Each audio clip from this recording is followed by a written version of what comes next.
Chilakaluripet rural సార్వత్రిక ఎన్నికలకు సంబంధించి కౌంటింగ్ జరిగే వేళ ఎవరైనా గొడవలు చేస్తే వారిపై రౌడీ షీట్ తెరుస్తామని పోలీసులు హెచ్చరించారు. చిలకలూరుపేట రూరల్ పరిధిలో ఎడవల్లి, పోతవరం గ్రామాల్లో పర్యటించి గ్రామాల్లో స్థానికులతో సమావేశం నిర్వహించారు. ఎన్నికల్లో గొడవలు జరగడంతో సమస్యాత్మక గ్రామాల్లో చేర్చినట్లు తెలిపారు. కౌంటింగ్ రోజు గొడవలు లేకుండా గ్రామస్తులు సహకరించాలని కోరారు.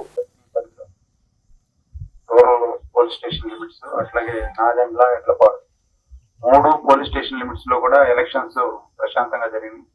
ఎక్కడ కూడా గొడవలు జరగటం గానీ కేసులు ఎక్కువ రిజిస్టర్ చేయటం కూడా లేదు. ఒక కావూరులో చిన్న ఇన్సిడెంట్ అయింది, దాని కేసులు రిజిస్టర్ చేసాం, 2 కేసులు రిజిస్టర్ చేసాం. కేసులు రిజిస్టర్ చేయడం వల్ల వాళ్ళందరూ కూడా ఇబ్బంది పడుతున్నారు. వాళ్ళు ఒక 15 మంది, వీళ్ళు ఒక 15 మంది పోలీస్ స్టేషన్ చుట్టూ తిరగాల, బైండ్ ఓవర్లు చేయాలా, ఎంఆర్ఓ గారి దగ్గర ప్రొడ్యూస్ చేయాలా. ఈ వాళ్ళందరూ ఎక్కడెక్కడి నుంచి హైదరాబాద్ నుంచి వచ్చిన వాళ్ళు కూడా కేసుల్లో ఉన్నారు, ఎస్సీ ఎస్టీ కేసులు. ఈ ప్రశాంతంగా జరిగిపోయింది. ఆఖరిలో గొడవ పెట్టుకుని కేసు పెట్టుకున్నారు.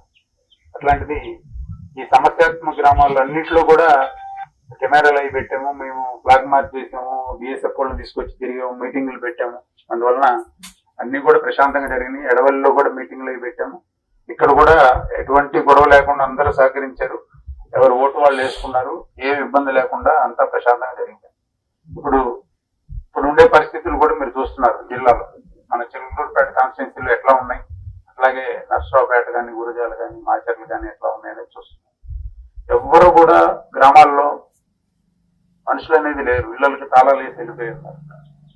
ఆ పరిస్థితులు ఇప్పుడు గ్రామాల్లో అన్ని కాన్స్టిట్యున్సీల్లో 144 సెక్షన్ ఉంది. 4 కన్నా ఎక్కువ గుంపులుగా తిరగటం అనేది కూడా ఎక్కడ చేయకూడదు. ఈ కౌంటింగ్ సందర్భంలో కౌంటింగ్ ఉంది కదా అని కౌంటింగ్ సెంటర్ ఎక్కడ ఉందో